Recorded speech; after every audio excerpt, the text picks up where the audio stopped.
The EP Podcast. Heard everywhere podcasts can be found, and always at the EPPodcast.com.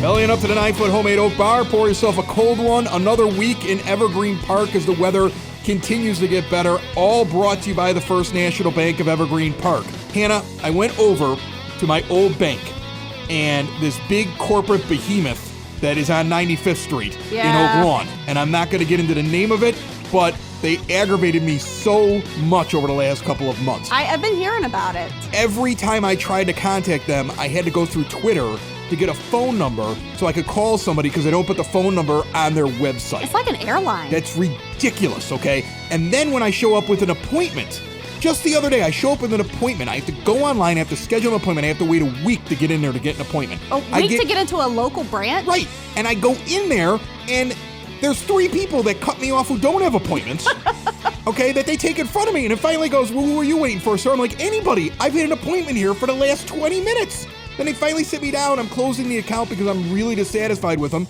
They never even ask why I'm leaving. They don't even care. After 45 minutes of closing the account, I go over to the First National Bank of Evergreen Park with the remainder of the money I'm taking out of that account to put in my new one. I walk in. I don't have my deposit slips. I don't have any of the things I need except for the check. As I walk in, there's not one teller station like in the corporate bank. There's 4 of them open. I walk in. 2 people wave to me as I walk in the door. I walk in with no line. I say, I don't even have my deposit slip. They look up all my account stuff and just deposit the thing. I'm in and out in like 90 seconds. With a smile, all right? Listen, I'm going to tell you something right now. Every once in a while, it matters that the place that you go and you do your business, even if it's your personal business where you have an account, it matters that they know who you are and you don't have to put up with just corporate crap. That's the only way I can describe it, okay? First National Bank of Evergreen Park. Check them out today. Visit bankevergreenpark.com. Schedule some time with a banker and tell Danny Roselle over there that I said hi. He loves it when I give him a shout out. This is the EP Podcast, and we continue on right now. John Brand's up next. A pitcher of beer, a pitcher of beer. Let's order another pitcher of beer. That pitcher of beer should come over here. I love that pitcher of beer.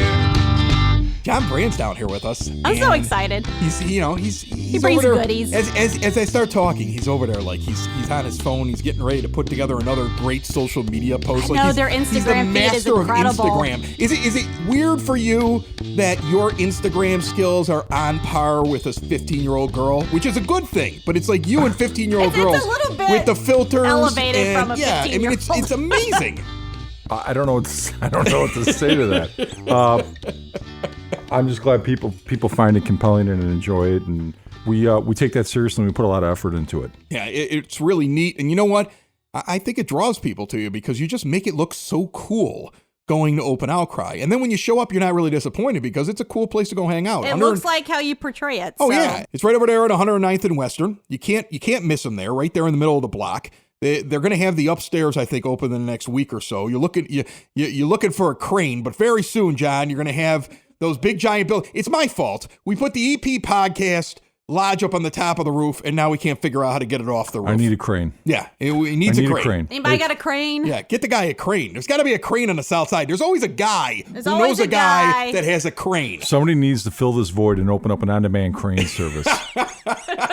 New business idea. The crane is supposed to be coming this weekend. So once the crane arrives and lifts the cabins off the roof, hopefully we can get this thing open by early to mid next week. That's awesome. That's very exciting. Meanwhile, you have a couple of brand new beers, and I have a few things I wanted to talk to you about today. But before we even talk about what I want to talk about with you, why don't we try the first one here? And you brought a black IPA, is that correct? That's correct. I've never heard of that. You've never heard of a black IPA? No, right. I'm new. You've been educating me. You got me hooked on IPAs. I have never heard of a black IPA. All right, Hannah, Montana, let's talk about a black IPA. Louisiana.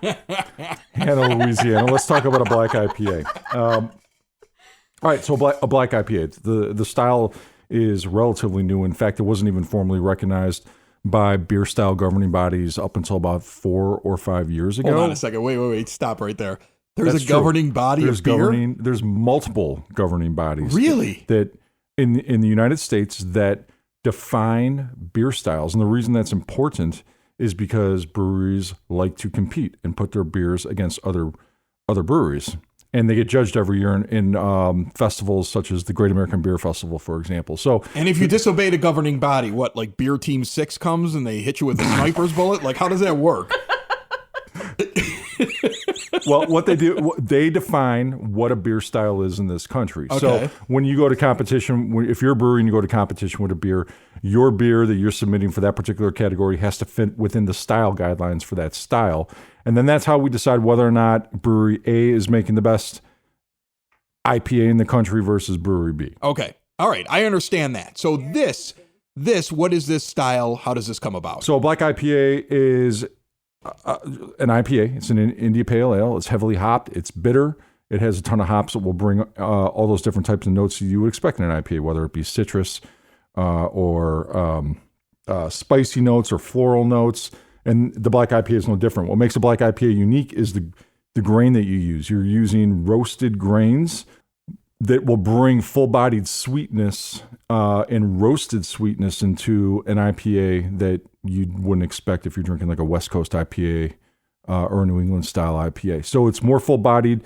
It's more roasty notes and characters in it, but then bringing all that bitterness with it. So if a lot of people like to say that a black IPA is nothing more than a heavily hopped porter, for example. That's probably not too bad of an analogy. I guess so. That would make a little bit of sense. When I'm sitting here drinking it right now, that would make a little bit of sense. I guess you can feel the roastiness of a porter, but still, it feels more like an IPA than it does a porter. This is how serious the beer community takes beer styles. So 4 or 5 years ago, when they were deciding whether or not to add this as an official style category, this style originated from the Northeast, so out of Oregon and Washington State, and the people from the West Coast were dead set on this beer being called a Cascadian Dark Ale.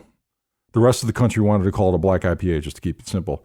And this created conflict in the... A war almost broke out. That's what you're telling me. A war almost broke community. Out. Right. And it ended up becoming a black IPA. There were catapults that were set up with empty kegs, or maybe not full kegs. You don't want to waste the beer, but I just imagine kegs being launched across a battlefield at each side. The conflict was real. A lot of feelings were hurt. A lot of tears were shed. And there's still a lot of people that will not call this a black IPA. They call it Cascadian. They're holdouts. They're holdouts. Like the South. Yeah. That's right. Okay. We brewed this beer a few times. The last time we did it was in 2008 when Bitcoin was probably about 60% less in value than it is right now. I love this beer. I love this beer style. Bitcoin reached around 50. It's over $50,000 now. So I asked Will, our head brewer, if he could brew Bitcoin again. And all of your stuff is financially based, like the names of all of your different beers. So that's where that comes from. And first of all, I really like it. I like black IPAs. Today, I heard that you were bringing it over. I mentioned it to Hannah and to my wife, and they looked at me like, you've had a black IPA before? I'm like, yeah, I've seen these before. They're rare. You don't find them. I think the fact that you're making one is enough for any beer drinker to want to run out to Open Outcry and try your version of it. What do you think? Because they're hard to find. If I can say, okay, so by looking at it, I'm not going to lie, I looked at it, I said, oh my God, that looks a little dark for my taste. It looks like it might be a little bitter. And then I took a sip. It tastes like an IPA. Don't be turned off if you see that it's really dark. It almost looks like a light colored stout. I don't know, but it tastes like an IPA, and I like it. I like that you get that roastiness with it with the citrus. And we dry hopped this beer too. We dry hopped it with Amarillo and Simcoe hops, which are bringing a floral, spicy bouquet in the nose. I know, Chris, you like it when I talk that way. When you start talking technical beer stuff, it gets me all hot and bothered. So I appreciate it. Hot and bothered. It's also 6.7%. So be careful with this. I like that as well. But that 6.7%, that doesn't even scare me anymore. I was going to bring this up to you before we get to the next beer. I went and took a journey to the end of the Dixie Highway Brewery Trail. And I wanted to mention this just so you could talk a little bit about the trail real quick with me. But I went all the way to the end of it to Crete at Evil Horse. Mm-hmm. And that's a long journey. Yeah, good people down there. They are really nice people. Yep. They had stuff down. They had some crazy beers down there that were like 11, 12% Irish ales. And I was like, geez, these guys, like, You need to take a car to there, and you need a driver if you're going to Crete. That was my thing. If people from Evergreen Park haven't made the trip down to Crete to drink at Evil Horse, they should give it a shot. The brewer down there, his name is Steve Camp, and Steve Camp is what you would expect a brewer to look like. Right. He said that's exactly what he is. Right. Then they finally figured it out because they've started to put a cartoon of his face on all of their merchandise. They finally figured out, like, the thing that sells them the most is the fact that their brewer looks like a brewer. He looks like a brewer. He's like exactly what you would think he would be. So anyway, but the reason I brought it up was you're part of the trail. Have you noticed that people are popping in more who are actually doing the trail now as the world is opening up? Yeah. Well, the trail started about 2 years ago. I would maybe a year before the pandemic, and it brought a lot of foot traffic. It brought a lot of interest on the south side to not only the 10 or 11 breweries and one distillery, by the way. There's a distillery on there too. That's right. Thornton Distillery is on there. Brought interest and attention to those breweries, but it also gave people on the south side an opportunity or a reason to maybe try beers that they hadn't drank before. Right. So it's been good for not only driving foot traffic to each of our brewery locations, but also getting people involved and interested in craft beer that may not have been before. Have you ever done the whole thing in one shot? Well, I'm friends with everybody on the trail. So no. But have you done it all in one shot? No, I would not recommend doing that. I've done it in one day. Yeah, in one day.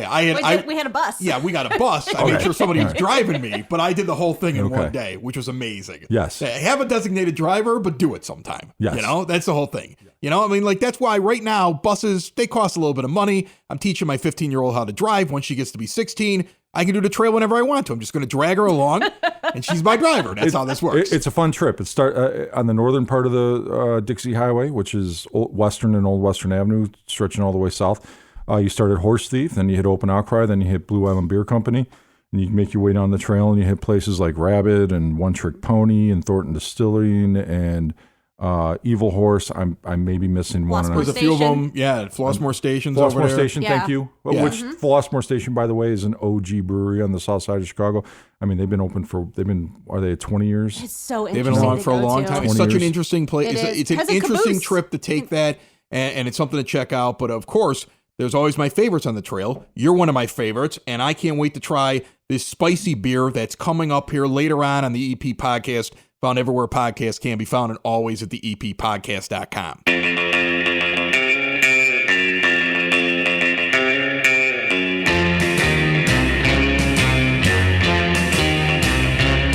It is now time for your EP podcast Word on the Street, brought to you by Tom Walsh of Edward Jones Financial, right up there at 111th and Kedzie, on the corner. You can't miss him. Tom's my guy. He takes care of all of my future planning when it comes to my finances for the house. Give him a call today, 773-779-0023. The Evergreen Park Farmers Market is back.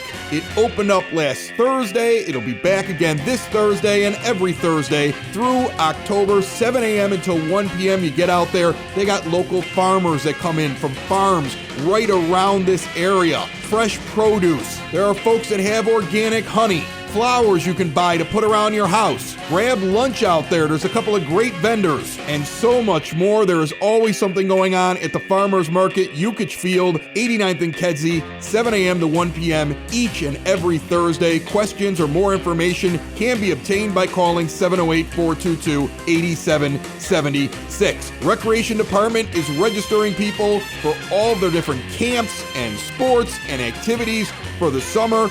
3450 West 97th Street. They're open Monday through Friday, 9 a.m. to 5 p.m. and Saturdays until noon. From sports to day camps to color guard. I saw some science activities in there. They've got everything. Go check it out. If you need more information, you want to see the full list of activities available to you, go to evergreenpark-ill.com. By the way, remember they had that boil order at the back end of last week. It only affected a couple of blocks of Evergreen Park. A great explanation on our previous show. When the weekend update came out on Friday, I was able to share some information with everybody about what I learned when it comes to Evergreen Park's water and why we weren't affected by what was going on in Beverly and the surrounding area to Evergreen Park. That's your EP podcast, Word on the Street. You can find that previous episode and every episode of the EP podcast everywhere podcasts can be found, and always at the EPPodcast.com.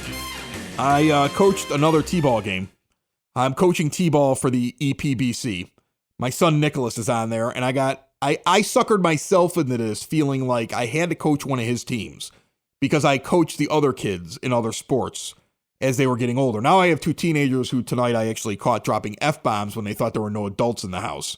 Because Like, that's how you teenagers never talk. did that, right, I know. Chris. That's how I talked when I was a teenager. You did Oh, you know it. what I did? I just yelled, "Hey!" And there was nothing but silence. And then all of a sudden they were like, "Dad?" And I'm like, "Yeah, I'm in the house. Wait till I'm not in the house. I don't want to hear that in my house. It's disrespectful." Like, I know I was swearing when I was a teenager, but I didn't do it when my parents were around. They didn't think I was around. You could tell there's a proper amount of shame for it. And then they won't do it Proper again. amount of shame. Yeah, There's proper amount of shame, and then There's they a moved on. proper amount. Anyway, we're getting off the topic here. Okay, sorry. The T-ball thing. T-ball. I had a day last week where it was going to rain. It was last Monday, and I had T-ball. And all weekend long, I was like, I'm not going to have to coach T-ball. This is great. Like, I like doing it, but I could do a few less games because the kids aren't listening. They don't know what they're doing, and it's like herding cats. They're not, it's not really sports. It's more like daycare. It's like it's an hour for like grandparents to take pictures of their kids as they run around the bases in the wrong direction. Pick their noses. Exactly. Yeah. Play with dirt, everything else like that. So you're trying to teach them something, but there's no way you can control them all No. because they haven't learned that yet. They're 5. And I'm not a teacher, so I don't know how to deal with kids that are little. So I'm kind of praying for rain, and all day long, rain is expected at 3 p.m. Then rain's expected to hit at 4. Then rain's expected to hit at 5. And game time's at 5:30.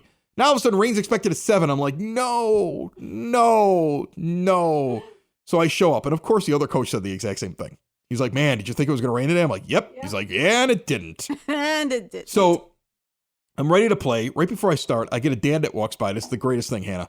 Dad walks by who had kids that were the same age as my older ones. And he's not there for his kids because he doesn't have kids that age anymore. He's there for like a nephew. And he goes, Chris, what are you doing? I'm like, coaching T-ball. He goes, you got a young one? I'm like, yeah, I'm doing it all over again. And he just looked at me with just this pity. You see, we went to Hawaii one time. He looked at me with this pity, like, oh, you poor bastard. Like, that's kind of how he looked at me. Like, you're going to do it all over again. Because I coached with this guy for years. And now our kids are older and off to high school. And I'm back. I'm back in T-ball. So my new rule was, because I got tired of it, is I told the kids there's a first base, a second base, a shortstop, and a third base. And everybody else stands in the outfield. And you are not allowed to get the ball unless it gets past those people that are in the infield. Okay. And if you play with the dirt, you get banished to the outfield. Okay. And I had so much fun banishing kids. How many did you have out there? I was banishing everybody. Like, eventually, and what was great was you had first base and that was it? This system allowed parents to yell at their children. Okay. Because they were getting disciplined. Because they would end up in the outfield. And then you would hear a parent go, you're in the outfield because you weren't listening to your coach. I was like, I figured this out. This is amazing. But you're making it sound like outfield is a bad thing. Oh, yeah. Outfield's a terrible thing. Nobody wants to be in the outfield. What about these major league players? Yeah. They're all kids that wanted to play the infield that weren't good enough. They're in the outfield. Oh, my God. That's how it works. That's how it works. What are you, new to this? Everybody wants to play the infield. And if you're not good enough, you go into the outfield. That's how it goes. Even in Major League Baseball, that happens. Oh, shortstop prospects end up as center fielders. This is how it works, Hannah. This is how it works. You have to be talented to be out there, but you generally are moved from the infield to the outfield. Sometimes because of skill, sometimes because you threw dirt at somebody in T-ball. That's how it happens. Building relationships, supporting the community, and service. These are the things that Country Financial stands for. They're more than just an office you may pass by as you drive through Evergreen Park. They're neighbors who lend a helping hand and support the fabric of your community, including charitable organizations, sports, financial education, and civic organizations. And since Country is already your neighbor, they want to get together and chat. Call your local Country Financial representative, Mike Thauer, today at 708-425-1559 to talk about the things that are important to you and how he can help you protect them. And I broke down and I got the vaccine. You did? I did. I'm so proud of you. Which one? Which one? The Cadillac of vaccines, the Moderna. The Moderna. That's How what I did you call it. feel? Are you on shot 1? Okay, or well, shot first 2? of all, I want to explain why I got it because I know you were really on the fence well, about no, it. So you know that what was I a big don't. decision. You know what I don't like? I don't like being told what to do. Well, I don't either. I hate that. I typically don't do what I'm told. Yeah, I don't like being told what to do, and I've been very aware throughout this entire process of this pandemic that I am at a much lower risk than an older person or somebody that has like diabetes. Dr. Beckman has said that to us how many times? Right, all these things, right? And I've been like, I'm not in a hurry to get this. I'm really not. And I'm not going to get it because I feel like I have to get it for other people. Because as far as I'm concerned, if the vaccine works, then the vaccine works, right? Like, if you get it, you're protected. If you choose not to get it and you get sick and you die, you chose not to get it, right? And it's readily was your available to choice. everybody. Yes. So I wasn't going to get it for that reason either. But I got to the point where I started to weigh, do I really want to get long COVID? No. Do I really want to get like something where I'm dealing with something for months and months and months? And then I started reading stuff about how they're starting to find that like some people have cognitive issues after they get COVID. There are lingering issues Yeah, after you come down with it. Yes. And then I started thinking, even if Yes. I just get regular COVID, who's running the podcast? Regular if I just COVID. get basic COVID, Just basic. who's running the Just the podcast for basic 2 one. weeks, right? Like I who's, am. Who's running? Yeah, exactly. And the thought of you running the podcast made me go get a shot. That's exactly what happened, Anna. Thought to myself, like, Hannah could run the show for 2 weeks. Nope, I'm going to get in a shot. So, I'll have Adopt-A-Pet specials and everything oh my God. going Yeah, on. yeah. I was like, nah, it's not happening. All right, so advertisers will be dropping like flies. So now here's the thing. So then to me, I was like, all right, if I'm going to get it, I'm getting the Cadillac of shots because the Moderna one is the most effective, right? And it also has not had the problems that the Johnson & Johnson one had. So when you look at all the stats, the one that is the most effective of all of them is the Moderna one. Cadillac. It is. It's a little bit more effective, just slightly than the Pfizer. But if I'm putting something in me, I'm getting the one. I got the most least effective one. Yeah, I got screwed. you got the Johnson & Johnson. You still got a 33% chance of getting COVID if you I didn't actually get look blood at it. clots, Right. so I made it past the blood clots. So what I did is I used the thing that the Village is doing right now, where you can actually go to Evergreen Park Pharmacy and you can get yourself a vaccine. It's free, of course. And if you can't register online, you can call the Village and they'll help you do it. So I learned about it because I was reading about that on the EP podcast, first of all. Secondly, I was starting to realize they had more shots than they had people. That's happening everywhere. Right. So then I was sitting there thinking to myself, like, look, for me personally, I don't feel like taking 2 weeks off. And I'm not changing what I'm doing. Like, I haven't been scared now. It's funny. You get the shot. It didn't really change my perspective on anything. And I still had the second one coming up. I get at the beginning of the month, and that's fine. And they actually said, well, you're due on, I can't remember what it is. That's Memorial Day weekend, and I'll be at the lake. So I'll come get it 3 days later. And they're like, all right, cool. Yeah. Like, I mean, I was like, I'll get it when I get it. Like, I'm not in a hurry. I'm not Right. worried about it. But you know what? I decided for me to get it. I'll tell you what happened, and that's the only reason why I'm bringing it up, because I know a lot of people have questions with it.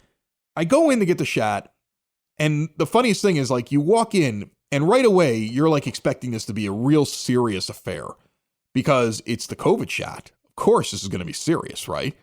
It's not. Like, I walk in, and they're like, you ready? I'm like, yeah, sure. And they're like, sit down. Guy takes a little swab, like, alcohol swabs my arm. And then all of a sudden, I just feel like the tiniest little thing, like he might have put the needle on the edge of my skin. And he goes, you're done. I go, what? Yeah. He goes, you're done. I'm like, I didn't even feel it. I didn't even feel it. He goes, yeah, you're done. Yeah. I'm like, you gave it to me? He's like, yeah, you'll feel it later. The mosquito bite. It's crazy. I didn't even notice it. They make me sit around for about 10 minutes to see if I pass out or have some kind of adverse reaction, because most of us have had our vaccines. People my age, last time I had a vaccine, I was a kid. I even missed this one that they have now for the teenagers that they give them for the HPV. The HPV, that wasn't the around. Gardasil. That wasn't around when I was I got younger. it when I was an adult. Right. But I never still got that. it. I never got that. I was married by that point. All right. Then If I you get didn't. HPV, she's got some explaining to do. All right. So anyway, I get the shot, and I would say a couple hours later, the arm was a little sore. Got a little bit of a headache. Got a little tired. Yeah. Nothing serious. Right.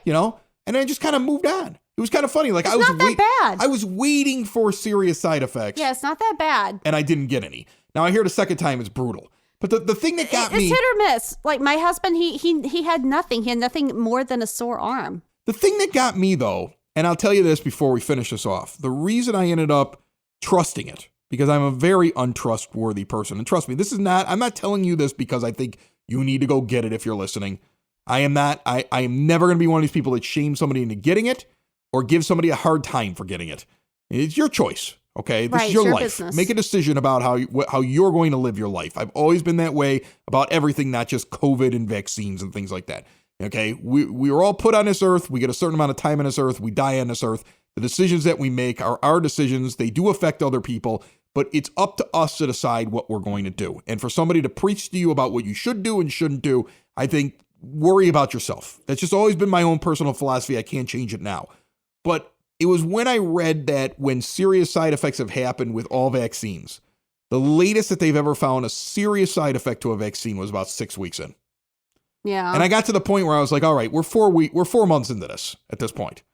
You could scrub the internet as much as you want to. There'd be one crazy person on Reddit pointing out something terrible that's happened. I couldn't even find that. Like, I'm Google searching like worst vaccine effect, and I can't find nothing. I think you overthought this. Well, but I that's what I do. Look, the first time I ever went out and bought a couch, I went out to buy a couch. First time I ever had an unfurnished apartment. I'm out of college. I got my first job. It took me 2 weeks to pick out a couch. I went to every couch store and laid on them all individually. And then when it was time to figure out which couch I wanted at the end, I went back for seconds on 3 different couches to decide which thing I wanted to spend $450 on. This is how my brain works. But even my brain now has gotten to the point where I'm like, it works for me. I went out and got it. So that was my experience. I just wanted to share that because I think all you read about is either propaganda from one side and propaganda from another. That was my experience. My arm got sore. I've had a little bit of a headache on my right side of my head for a couple of days. It's been going away. It's mostly congestion. Right. It's my body learning how to fight off or how to kill this protein because that's how the Moderna thing works. Yeah. My body's learning how to do something right now. That's fine. All right. I am curious to see what the second one's like because everybody tells me when you take the second one, it's brutal when you take the Moderna it's hit or second miss. one. Like I said, my husband, he had nothing. Yeah. Nothing. Well, that's the Johnson & Johnson. Did he have the Moderna? No. He had the Pfizer. I had the Johnson & Johnson. I'm the one that's going to I'm get talking sick and Moderna, die. okay? The Cadillac of vaccines. I got the, Right. if that's the, You got the Yugo of vaccines. I'm the Kia. Right, you got the Kia of vaccines. Now Kia will never advertise on the EP podcast. Thanks a lot, Ham. Imagine, one day, out of nowhere, you need your car towed. Who are you going to call? You have no idea. Right, because none of us think about that until it actually happens. So I'm going to give you a name, Dreamers Towing and Recovery. Located in Evergreen Park, Illinois, they will tow your vehicle, locally or at a long distance at a very affordable price. What happens when your car needs a jump start? Dreamers Towing and Recovery. What happens when you're locked out of your car? Dreamers Towing and Recovery. You got a junk car, you don't know how to get rid of it, and you just want to move along and get some cash? They buy your junk cars. Covering the EP and the surrounding south side of Chicago, Dreamers is there when you need them with 24-hour service. Call them 773-410-4549. 773-410-4549. Turn a sudden nightmare into a dream with Dreamers Towing and Recovery. All right, before we get out of here, I have another beer in my hand, and it makes me nervous because it's got habanero peppers in it. Don't be squirt. It's a New England IPA, right? This Correct. one. Okay, so it's Open Interest, and everyone knows Open Interest. It's our flagship IPA. Yes, our flagship hazy IPA. Yes, and you have been a big proponent over at Open Outcry of using peppers. In fact, your brewer grows the peppers himself. Yes. So he doesn't even go out and buy them in a store. From the moment these were seeds, they were in control of the brewer who grows the peppers and then puts them inside of the beer. So tell me a little bit about this one. What's the name of it exactly? And he dehydrates them himself as well. Wow. Okay, so what's the name of it? And tell me a little bit about it. All right, so this is yes, Chris, you are right. We do a lot of peppered beers, and that is because Will Turner, our head brewer, is very enthusiastic about peppered beers and working with heat in beer because it's a unique, fun experience. This is Open Interest, which is our flagship hazy IPA. It's 6.5% in alcohol by volume. Oh my God, that's spicy! Oh, I love it. So what's cool about this beer is that Open Wow. Interest, as you know, has all those juicy citrus notes. It's packed with hops that Still bring taste juicy it. citrus notes. Then he drops in chopped jalapeno and a little touch of habanero to bring that A heat. little touch of habanero. Ooh, it's in the What's back cool of about my the- throat, John. The jalapeno brings It's a good. little bit of pepper flavor, and then the habanero brings the heat. And then I taste both. he added agave nectar to it as well to kind I of taste- cool yep. it. I never thought a beer would make me cool it sweat. I feel like I just had a is drip of good. sweat run down the side of my I like face after spicy drinking though. that. I really like spicy. This is a so. spicy thing. Is this a thing that beer It drinkers stays spicy in your like, mouth. Like, look, when I walk in, I have certain styles I look for. Yeah. Beer with a pepper in it is not the first thing I look for, but I I will would. get adventurous and I will try one. Well, the cool Okay? thing, what Will does with peppers though is subtle, right? This beer is not about the pepper. Oh, I can taste It's not the a pepper bit, though. it's there, but it's subtle, right? There's heat in it, and this is by the way one And of you the can hotter taste ones he's both done. of the peppers. Yeah, is this one of them though? Like that's what I was going to ask you. Is like, is there a group of beer drinkers, just like there's IPA drinkers? Are there pepper beer drinkers? Like, do Yes. you have regulars that walk in to Open Outcry and go, "What's your latest pepper beer?" and they compare them to the other ones because they love this style of beer? There are a handful of gentlemen in the Beverly Morgan Park neighborhood that when they see the post that we just dropped another pepper beer, I know that before the end of the night they're showing up and ordering a handful of crawlers. So Really? there is a niche population for this beer. What's cool about this beer though is it's fun. We see this beer ordered a lot in flights, just for folks to give it a shot and add a little fun to a beer flight. And then you would be surprised on what the conversion rate is on that. That usually, in most cases, turns into a 10-ounce, an order of a 10-ounce Right. sniffer. Or they is. grab themselves a growler and they bring it home because it's a. Yes. So listen. This is the kind of thing you keep in the bar and people come over and you'll be like, "You want to try the habanero beer?" Yeah, you like, should. I mean, that's And exactly Yeah. what that is. It's a conversation starter. Yeah, it's is what- definitely that. But it's it's definitely so that. good. And it's tasty. Hannah, though, is in love with it. I can see it over here. She's like, see, you can't, take the girl out of the South, but you can't take the South out of the girl. She's like, spicy beer, this is what I want. We got the patio coming up soon. Yep. Right? And that'll be I launching need soon. a crane. Yeah, needs a crane. Get him Needs a a crane. crane for crying out loud. Someone's got a okay? guy. And then you got to get out to Open Outcry Brewing Company, especially as the weather is getting warmer. A beautiful spot. Really, really nice place to go hang out. They make great food over there. John's always walking around the place making sure it's perfect. He is a very present owner. I always seem to Yeah. like the places where the owner is there because you can see the influence of the fact that the guy is keeping track of everything that's going on inside of the place, which I think is awesome. They're at 10934 South Western Avenue. And my friend, thanks for bringing over all the good beer tonight to the bar. As always, thanks for having me. Yeah, thank and, you. I appreciate your time. Thank you. Another show isn't wrapped up. Another show's in the books. Another show isn't wrapped up. And then by the looks, it's gonna be a good one. And we'll see you next week. And the nude is basement. And the nude is basement.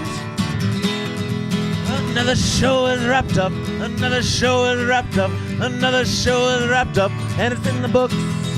Another show is wrapped up. Another show is wrapped up. And by the looks, it's gonna be a good one. Nudie's Basement. Broadcast Basement. The Nudie's Basement. The Broad Basement. Slancha. The EP Podcast. Heard everywhere podcasts can be found, and always at the eppodcast.com.